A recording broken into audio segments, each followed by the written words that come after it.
அன்பர்களே, ஆண்டவராக இயேசு கிறிஸ்துடைய திருப்பெயரால் உங்கள் யாவரையும் இந்த காலை வேளையிலே வாழ்த்துகிறேன். இந்த நாளிலும் ஆண்டவருடைய கிருபை உங்களோடு கூட தங்கியிருக்கட்டும்.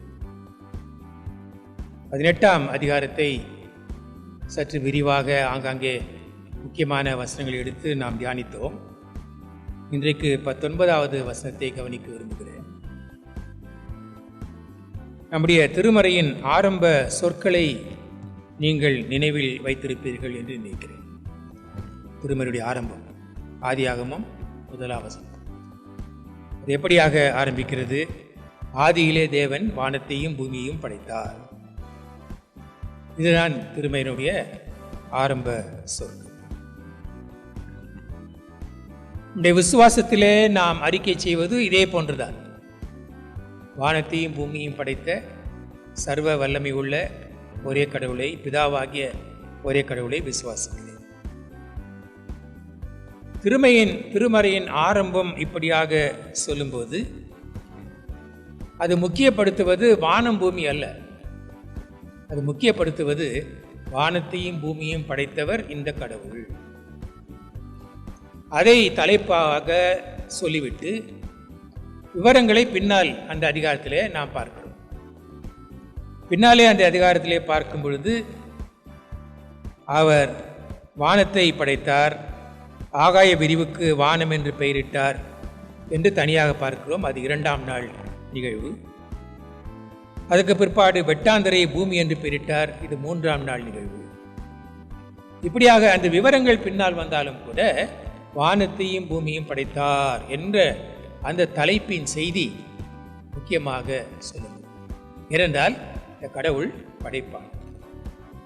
அதைத்தான் அங்கே நாம் கற்றுக்கொள்ள, அறிந்து கொள்ள முக்கியமாக சொல்லப்படுகிற கருத்து.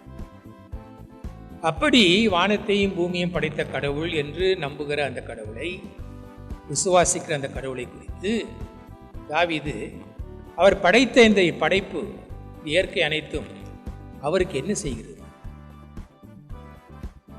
தன்னை படைத்தவரை இந்த இயற்கை என்ன செய்கிறது என்று யோசித்து பார்த்து மிகவும் அழகாக இந்த 19ஆம் அதிகாரத்தை பாடலை எழுதுகிறது. வானங்கள் தேவனுடைய மகிமையை வெளிப்படுத்துகிறது, ஆகாய விரிவு அவருடைய கரங்களின் கிரியை அறிவிக்கிறது. இப்படியாக 6 வசனங்களை தொடர்ந்து அவர் சொல்லிக் கொண்டார். வானங்கள் கடவுளுடைய மகிமையை வெளிப்படுத்துகிறது. எப்படியாக வெளிப்படுத்துகிறது? எப்போதாவது சொல்லிட்டா இப்படித்தான் கடவுளை வெளிப்படுத்துகிறேன் என்று சொல்லி, ஆனால் அவருடைய இந்த படைப்பின் ஆசீர்வாதத்தை பெற்றுக்கொண்ட இந்த இயற்கை அதனுடைய காரியங்களை தொடர்ச்சியாக, சரியாக, நேர்த்தியாக செய்வதன் மூலம் இந்த கடவுளை மகிமைப்படுத்துகின்ற காரியம். தொடர்ந்து அவை தன்னுடைய செய்கைகளின் மூலமாக எதற்காக அவையெல்லாம் நியமிக்கப்பட்டனவோ அவற்றை செய்வதன் மூலமாக இந்த கடவுளை தொடர்ந்து சேவிக்கிற, தொடர்ந்து துதிக்கிற ஒரு காட்சியை பார்க்க. அவ்வளவு அருமையான பாடல் இந்த பாடல். இந்த பாடலை குறித்து ஒரு பேராசிரியர் சொல்லும்போது, "This is the greatest poem in the Psalter and one of the greatest lyrics in the world." துதிப்பாடல்களில் இது மிக சிறந்த ஒரு பாடல். உலகத்தில் மிக சிறந்ததாக கருதப்படும் பாடல்களில் இதுவும் ஒன்று என்று சொல்லுவார். இயற்கை கடவுளுடைய மகிமையை, மாட்சிமையை வெளிப்படுத்துகிறது என்று கூறுகிறார். அவை வெளிப்படுத்துகிறது என்று சொல்லும்போது அங்கே அந்த வெளிப்படுத்துகிறது என்ற அந்த சொல்லுக்கு தரப்படுகிற ஆழமான விளக்கம் என்னவென்றால், அவை கடவுள் செய்திருக்கிற எல்லாவற்றையும் எண்ணி பார்க்கிறது, நினைத்து பார்க்கிறது. அவரை துதிக்கும் பொழுது, அவரை மாட்சிமைப்படுத்தும் பொழுது எதையும் நான் விட்டுவிடக்கூடாது என்று சொல்லி எல்லாவற்றையும் கணக்கு பார்த்து முழுவதுமாக நினைவு கூர்ந்து அவரை துதிக்கிறது என்று சொல்கிறார். கடவுளுடைய வெளிப்பாட்டை குறித்து தாவீது இப்படியாக சொல்கிறார். இயற்கை இப்படியெல்லாம் கடவுளை வெளிப்படுத்துகிறது என்று சொல்கிறார். இப்படியாக கடவுளுடைய படைப்பு அவருடைய மகிமையை, மாட்சிமையை வெளிப்படுத்துகிறது. அவற்றிற்கு ஓய்வே கிடையாது.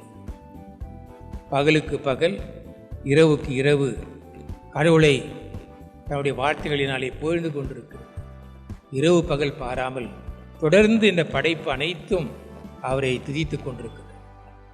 ஆனால் மனிதனுடைய தவறின் நிமித்தமாய், கீழ்ப்படியாமை நிமித்தமாய் மனுக்குலம் பாழாக்கப்பட்டது மாத்திரமல்ல, படைப்பும் பாழாக்கப்பட்டது. அவரை துதிக்கிற இந்த படைப்பை மனிதன் தனக்கு அடிமையாக்கி கொள்ள முயற்சிக்கிறார். அதிலிருந்து இந்த படைப்பு மீள வேண்டும் என்பது பவுல் தன்னுடைய நிருபத்தில் எழுதுகிற முக்கியமான ஒரு காரியம். எனவே இந்த படைப்பு எதற்காக படைக்கப்பட்டதோ நோக்கத்தை நிறைவேற்ற வேண்டும் என்று நாம் யோசிக்கும் பொழுது, மனிதனும் மனுக்குலமும் எதற்காக படைக்கப்பட்டானோ அது நோக்கத்தை நிறைவேற்றுவதாக இருக்க வேண்டும். ஆண்டவர் உதவி புரிவாராக. ஆமென். ஜெபிப்போம். உலகம் அனைத்தையும் படைத்து அனைத்தையும் ஆண்டு கொண்டிருக்கிற கடவுளாய் இருக்கிறீர். நாங்கள் அந்த உலகத்தை, இயற்கையை பாழாக்குகிறவர்களாக இருக்கிறோம். நம்முடைய தவறுகளை, சுயநலங்களை மன்னித்து நாங்கள் அக்கறை உள்ளவர்களாய் வாழ எங்களுக்கு அருள்தார். பாதம் பணிந்து மன்றாடுகிறோம்.